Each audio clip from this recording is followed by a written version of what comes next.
Rain whispered across the glass like a memory trying to be heard.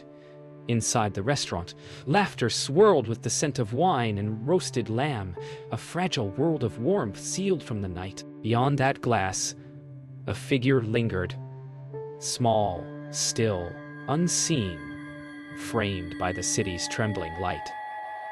He felt it before he saw her, that ache in the chest that doesn't come from pity but from something older, almost familiar. When their eyes met, the noise around him fell away. In her trembling hands, she held a crumpled paper cup. "Please, sir," she whispered through the rain-streaked glass. "Just your leftovers." He almost turned away.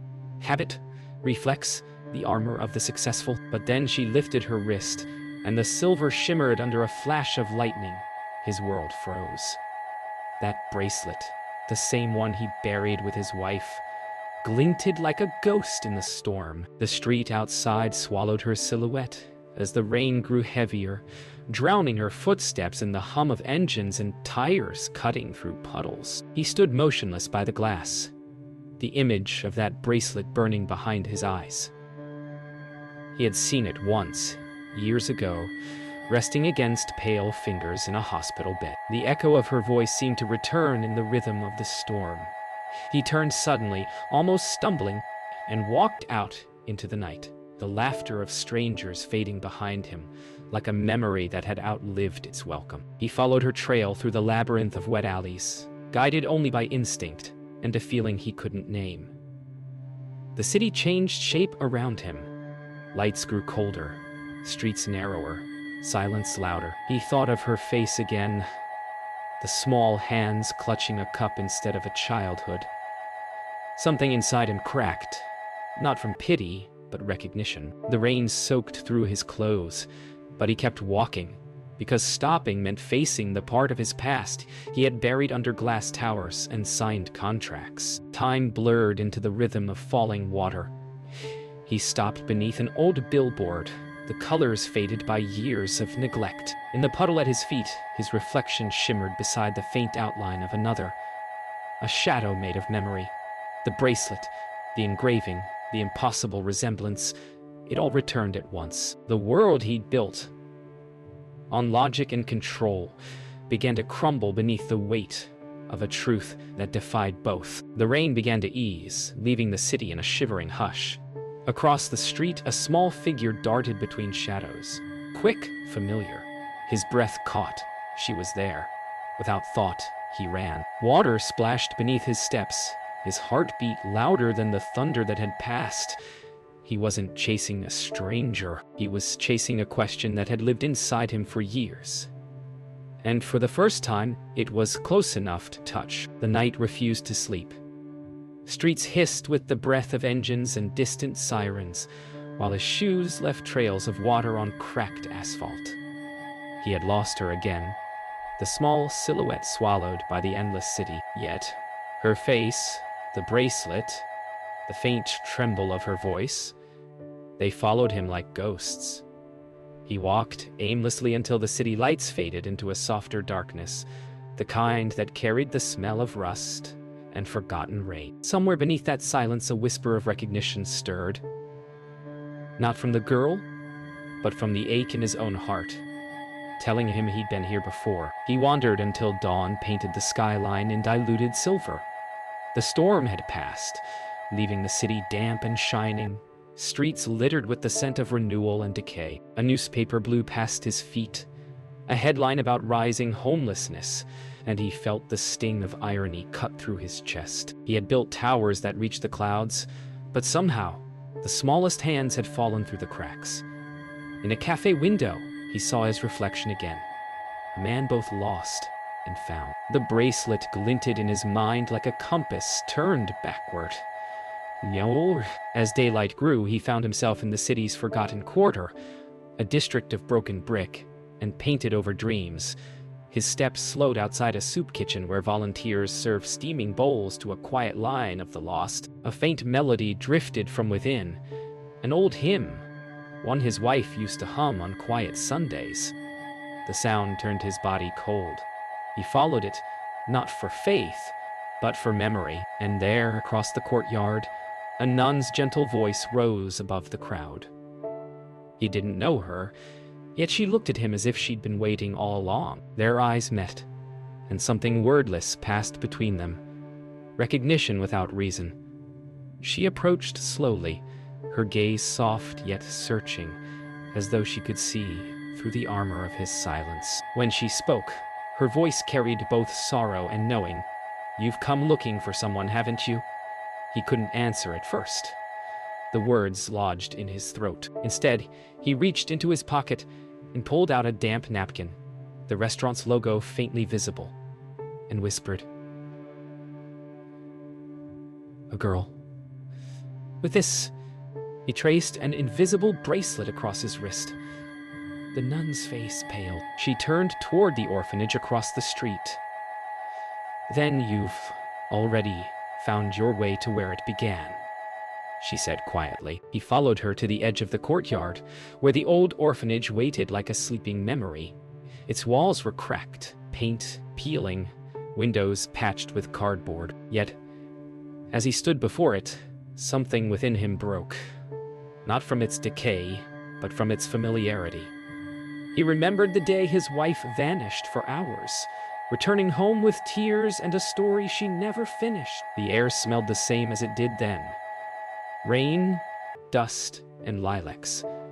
Somewhere inside those walls, the answers he had buried beneath ambition waited, fragile and alive. The door creaked open like a sigh held for too long. Dust floated in the air, caught in thin bands of pale morning light. The walls carried drawings in crayon. Stars, flowers, names written by trembling hands that time had already forgotten.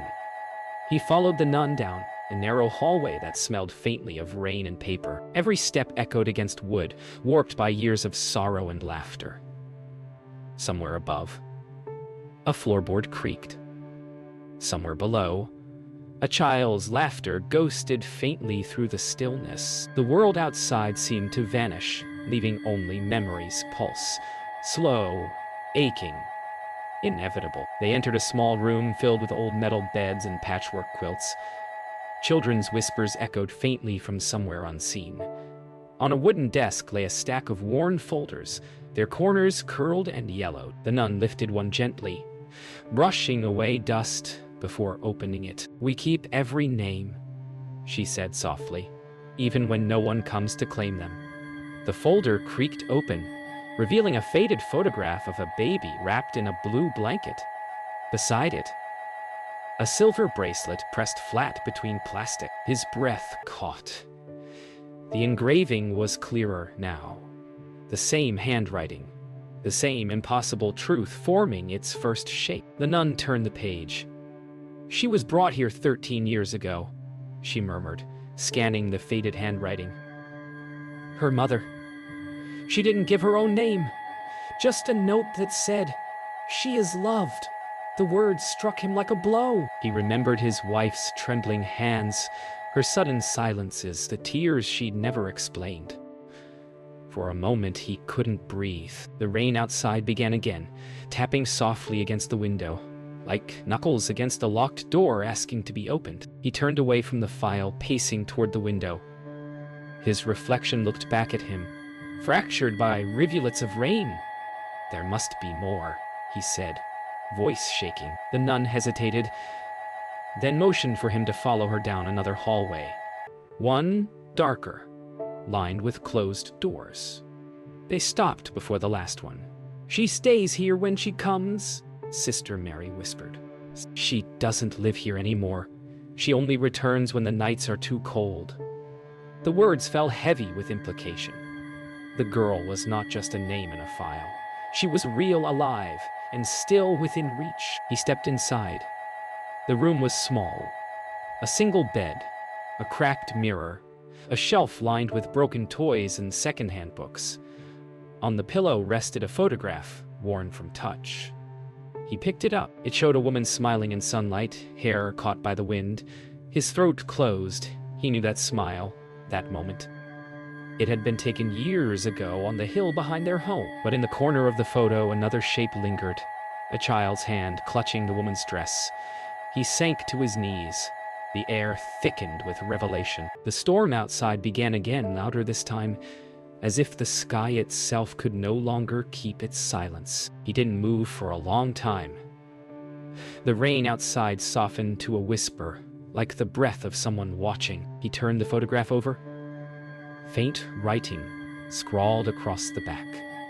For him, one day he will understand. His chest tightened until breathing felt like penance. Every wall of ambition, every excuse he'd built, began to crumble under the weight of that single line.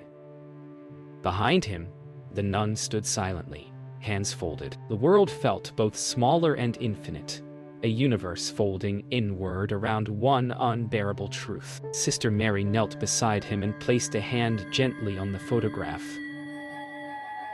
"She came here the year before she passed," she said. "She was ill but carried herself with grace." She never said her name, only that she had to leave the child somewhere safe. He listened without a word, the sound of his pulse louder than the rain. "She spoke of a man," the nun continued softly.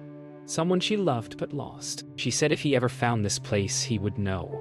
He closed his eyes. The words struck with the precision of truth long denied. The man was him, the ghost she had spoken of. He rose to his feet slowly, as if learning to stand again. "Where is she now?" he asked. The nun hesitated. "She comes and goes," she said. "Sometimes she sleeps near the market. Sometimes at the old train yard, but when the weather turns cold, she returns here. Always with the same bracelet." His gaze drifted to the photograph once more. The world seemed to blur around its edges. Somewhere in the distance, a train horn cried, low, mournful, like the past calling his name. "Then I'll wait," he whispered. But the nun shook her head gently. "No," she said.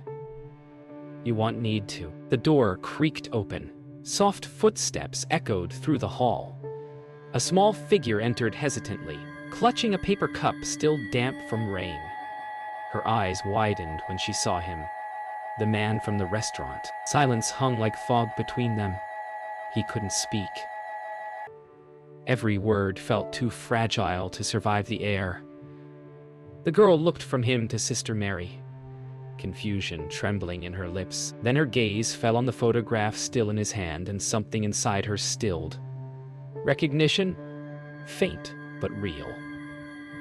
For a moment, the storm outside returned, trapped inside their eyes. He took a step toward her, unsure whether he was walking toward forgiveness or punishment. "Where did you get that bracelet?" he asked softly. She hesitated, glancing down as her fingers traced the silver band. "It was my mother's," she said, her voice almost a whisper. "She told me. Someone important gave it to her. But she never said who." The world seemed to tilt. Every unspoken word between him and his late wife filled the space. He knelt before the girl, eyes glistening. "I think," he said, voice breaking, "I was meant to find you." The air trembled with quiet truth, two souls standing at the edge of revelation. The room held its breath. Even the rain paused outside as if waiting. He stayed kneeling, in agony, unable to look away from the small bracelet glinting between them. For years he had chased wealth, control, and certainty, and yet the only truth that mattered now trembled in a child's hand. "Your mother," he said softly. "What was her name?" The girl shook her head. "She never told me. Only that she loved someone she couldn't find again." The words fell like shards of light in the dark. Behind him, the nun crossed herself, as if acknowledging a miracle she had long prayed for, but never dared to expect. He rose slowly, as though carrying the weight of every year he had ignored. "I knew her," he whispered, voice breaking. "I knew your mother." The girl's brows knit in confusion. "You?" "She was my wife."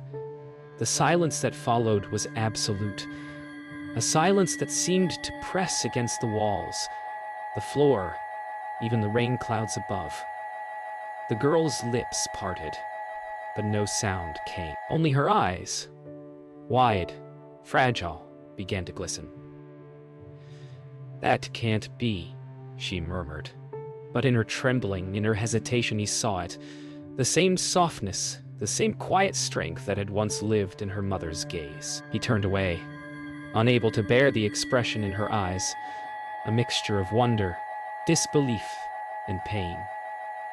"She never told me," he said quietly. "We were separated for a while. I thought she left me because of the illness, because she didn't want me to see her fade. I didn't know she was carrying you." He pressed his hand to his chest, as though trying to still a storm beneath his ribs. "When she died, I buried the bracelet with her, or I thought I did." He laughed once, a sound more like breaking glass than joy. The girl's small voice came through the quiet. "So you're my father?" The word fell between them like an unhealed wound finally opening to light. He turned toward her, tears running freely now. "I should have been there," he said. "I should have known." She took a hesitant step closer. "I don't remember her face," she whispered. "Only her voice when she told me to be brave." The words cracked his heart open.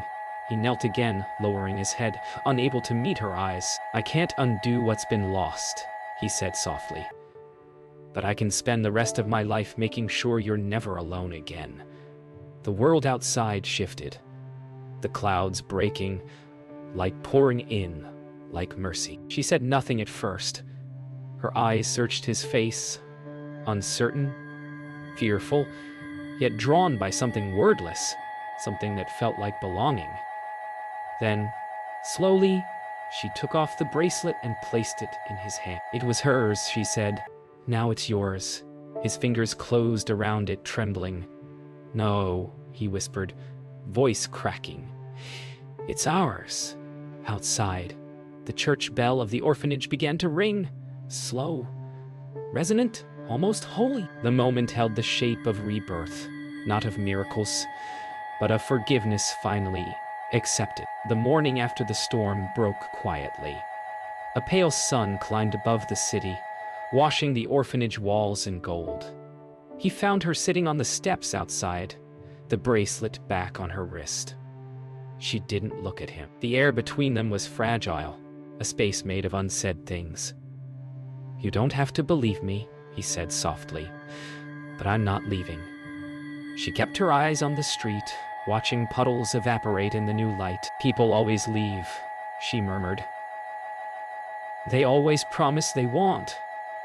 He said nothing, only sat beside her, close enough for silence to speak what words could not. Days passed in quiet patterns, small, hesitant routines that stitched their lives together one act of trust at a time. He repaired the broken fence, painted the orphanage door, delivered food for the children, all without speaking much. Every evening he watched Lily from afar as she helped the younger ones with their meals, her laughter rare but real. Sister Mary saw what was happening before either of them did. "Love," she told him one night, "is not a word you speak. It's a promise you keep, one small kindness at a time." One evening she found him sitting alone under the old oak tree behind the orphanage. A stack of papers rested beside him. Property deeds, bank slips, his entire fortune bound into a single decision. "What are you doing?" she asked cautiously. He looked up, his eyes tired but peaceful. "Selling everything," he said. "The company, the penthouse, all of it." Her brows furrowed. He smiled faintly. "Because none of it means anything if it doesn't make you safe." The simplicity of the words broke through her disbelief like sunlight through a cracked wall. For the first time, she didn't look away. When the city learned of his decision, headlines screamed disbelief. "Business magnate donates empire to orphan fund." But he didn't read them. Instead, he spent his days painting walls, reading to children, cooking soup that burned more often than not. Lily began to smile more. Yet behind that smile was still hesitation. The fear that everything good ends too soon. One night, as thunder rolled again in the distance, she whispered, "What if one day you stop wanting me here?" He looked at her, eyes gentle. Then I'd stop wanting to live. Summer came and the orphanage bloomed again. Fresh paint on the walls, laughter in the air, flowers climbing along the fence he'd rebuilt. He stood with Sister Mary beneath the same sign that once hung faded and forgotten. "You've given them more than you know," she said softly. But his eyes followed Lily, running barefoot through the yard, the silver bracelet flashing with every turn. He didn't feel pride, only peace. For the first time in years, the ache inside him was quiet. Redemption hadn't come as thunder or fire. It came as a small girl's laughter carried on the wind. The first day of autumn came quietly. Leaves drifted across the orphanage courtyard, painting the ground in red and gold. He watched her from the steps as she helped the younger children tie their shoes before school, her laughter ringing through the cool morning air. There was no grand moment of revelation, no music swelling in triumph. Just stillness, simple and whole. He realized then that redemption wasn't about undoing the past, but about choosing to stay. Every single day, no matter how broken you once were. That evening, they stood together in the chapel, the same place where his wife's name had been whispered in prayer for years. Candles flickered along the stone walls, their light trembling like memories learning to rest. "Do you ever think she can see us?" Lily asked quietly. He looked toward the cross, then down at her. "I think she never left," he said. "Every time I see you smile, I see her." The girl leaned closer, her hand finding his. For the first time, she didn't pull away. Weeks later, they walked through the city together, the same streets where it all began. The restaurants glimmered with their usual laughter and wine, but he felt no envy, no need to belong there anymore. The rain began to fall, gentle this time, a familiar echo of their first meeting. She laughed and lifted her face to the sky, unafraid. He smiled through tears, realizing that the same rain which once separated them had become the thread that tied their story together. In spring, the orphanage reopened under a new name, the Heirloom for Children. The sign gleamed in sunlight, carved from the same wood he once used to rebuild the fence. The children gathered for the ceremony, their laughter echoing through the courtyard. He stood beside Lily as she cut the ribbon, her small hands steady, her smile proud. Sister Mary whispered, "She carries her mother's heart." And he knew then that legacy wasn't wealth or power.